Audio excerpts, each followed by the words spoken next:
All right, guys, welcome back. Got a couple of things going on here. I figured I'd just give you a little bit better of an update of where I'm at right now currently. All right. What we got here is a Ford 302 out of a Fox body. It's an HO motor, roller cam, has aluminum intake and a garbage holly on it. All right, so I'm getting this thing temporarily set up so I can drive it in the garage, get out of the driveway. What I want to do is be able to level this thing out so I can work on the rear suspension and get it dialed in how it's supposed to be. All right, this is my temporary battery setup. I got a red cable going to the ground side to the chassis. I got this black one here going to the block itself.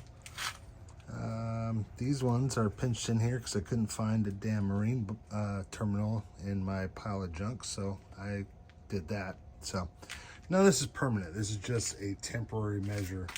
Also the fine wire nut to attach the main fuse box feed, because resistance is what we need, right? Yeah, sure, why not? All right, so now we got all that situated. I put some oil in it, left the dented oil filter because why not? Got the alternator hooked up. This is a GM one-wire alternator. The routing's a little bit off, so it might fly off at high RPM. Not sure yet. Still working on the bracketry. It's kind of a custom deal. I got to get the right size shims to make that thing sit where it should sit. All right, so I sprayed a little ether down the carb. It did burble over, so that's good. It ran before, so it should run now too. Let's see what else we got going on.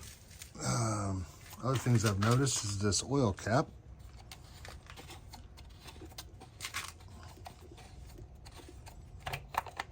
So this, if you can see that here, this takes a two-prong style cap that twists on. This is a late model Ford screw-on cap that they wedged in here, so that's pretty cool. Nothing like quality work there.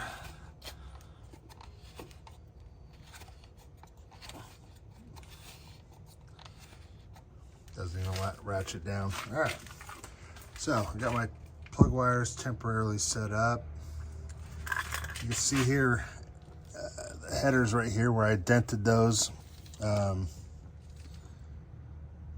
did I dent those? Oh, I had to dent those so I can get to the bolts to put the headers on. I just have them just barely bolted on, straight exhaust right now. For the brakes. So I took the stock brake master cylinder for now, so at least I have brakes to put in the garage. Hooked up to the rear lines only, so that's an interesting deal. There's about, you can't really see them here, but there's about 4 unions and a bunch of different random fittings and stuff I had sitting in my toolbox to make that happen. So that's great. We'll worry about that later. All right, so that's all of that. I posted a video yesterday where I was talking about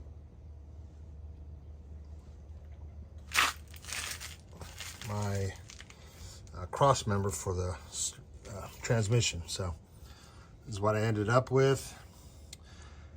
I drilled these 2 holes at one size above 3/8. These little holes are all at 1/4 inch. I was going to drill them all the way through, but I got lazy yesterday, so I decided to leave it. But I pre-drilled them, so future Joe, when he gets to that point and has to work on that damn thing, he's going to be like, oh, thanks, past Joe, for at least pre-drilling the holes. So if I had a drill press, I would have just sat through and drilled them all, but I don't have one, so I'm not going to worry about that. All right. Not too much left. Hoping that by the time I get this up, I still got to finish the fuel system. I got some fuel line in my 75 Camaro that's going to go here. This can's all jacked up. This was my idiot father-in-law's can. For whatever reason, it looks like they hacked it up with a damn kitchen knife. I don't know why. So I'm gonna punch a hole right in there, run my fuel line straight into there with a bunch of gas in this can, and that should hopefully get this thing to be running and basically driving. So, let's move on to the inside. All right, so I got me a fancy low car shifter that came with this truck. The brackets are a little flimsy at best. I'm not a fan of this shifter. It's kind of wonky getting it set up. On top of it, the previous owner, when he had it installed in the truck, he extended this arm. Or actually, maybe it looks like maybe it was cut, layered over each other, and then it was bent stupid. So what was happening is, when you went to the lower gears, that's neutral, that's drive, that's second. When you go into first, the arm pushes up like this and doesn't fully lock it in the first gear, so it's halfway between first and second, which is odd. So what my plan is, I am going to gusset this arm, and then I'm also going to extend this eyelet down. So if this eyelet's down some, it should change the position of this when it's fully extended. The other option is I can lengthen the rod. Which will also do a similar thing, but still, I'd prefer it to be a little bit lower anyways. All right, so that's all that. Everything there is happy. You can see I just have a temporary cross member right now since I'm working on that other one. The welding of the other one should be interesting because I got a a 110 welder, and I got to weld that 3/8 plate. So that should be interesting. I'm probably gonna have to bevel it hella hard, put a lot of heat in it, and hopefully everything will work out the way it works out. Then I'll gusset it and strengthen that up so it's not gonna go anywhere. But yeah, we're doing good so far. Let's see. It's got a I did it tilt column. So that works really nice.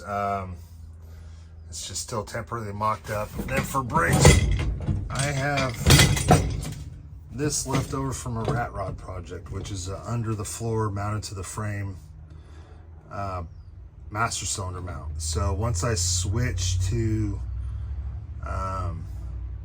get ready to hook up all the brakes, when I mount this, I think what that's going to help me do is move my whole pedal assembly to the left about 6 or 8 inches, which will allow me to bring my throttle pedal over and down a bunch, give me a lot more room, because right now where the throttle pedal is,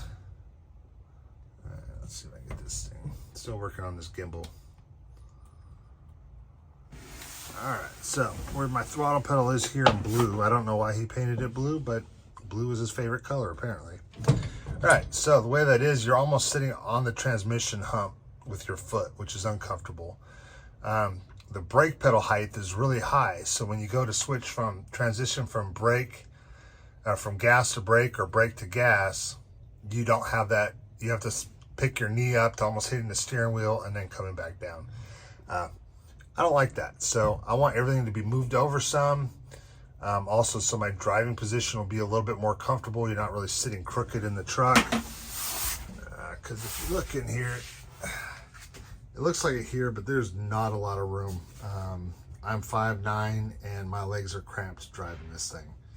The tilt column helped out a lot, though. I'm still waiting on my adapter to show up. Should be here tomorrow. Once my adapter's on, I can actually bolt the steering wheel. This is just basically the stock Ford adapter, tapped on and bolted on. It doesn't work well. But without power steering, I'm absolutely going to have a good steering wheel in here to be able to turn this thing. Oh, for steering.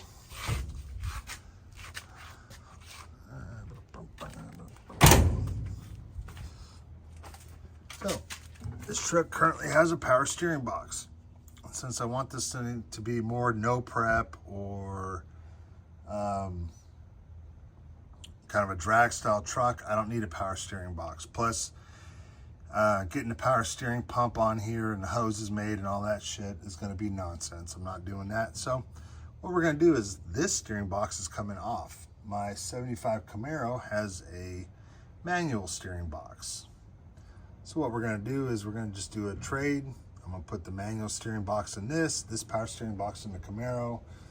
I'm going to do a video on the Camaro in the next couple days, maybe later today. The Camaro, I want to be more of my daily. It's LS swapped, has a 5.3 stage 2 Brian Tooley turbo cam. It'll be a lot nicer of a driver with power steering, and I can just drive that thing a lot more. But with the manual steering, it's not horrible. It's got skinny front tires, but it is rather annoying in parking lots. And I'm getting a little old enough to where I don't give a shit about that anymore. I want it to drive nice. So anyways, we'll do a swap-a-roo on those parts, and then things will be a lot better off. But I need to get it in the garage so I can work on that rear suspension. It sits about 4 inches higher on the rear, maybe 5 inches. You can see the rake of the driveway, but it's still considerably lower. So for the rear suspension, what my plans are. All right, let's see if I can get in there. So my forward spring hangers, I'm gonna take those and I'm gonna move, cut the rivets out, move them up almost to where they're under the bed floor here. They're gonna be almost touching the bed floor. I'm gonna have another section of metal across there for those to bolt, the top holes to bolt to. Then the rear, I'm gonna do the same here. I'm gonna drill these holes.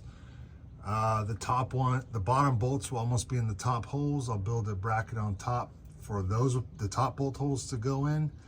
And then I'm gonna extend that shackle about 2 to 3 inches. So I'll end up putting the shackle and spring probably through the floor. The last thing I'm gonna do is de-arch the leaf springs. I'm hoping that'll get me about 5 to 6 inches of drop and make everything a lot better off. So these are my plans. This is what we got going on so far. Hopefully that's a good update. Next time you see this truck, it'll probably be in the garage with the rear suspension up in the air getting chopped out. The reason why I don't have the front end on is it won't fit in the garage with the front end. So that's great. Anyways, front end off, it'll fit perfect. So we're gonna make that happen. All right, till next time, please like and subscribe. There's gonna be a lot more videos, a lot more content coming up soon.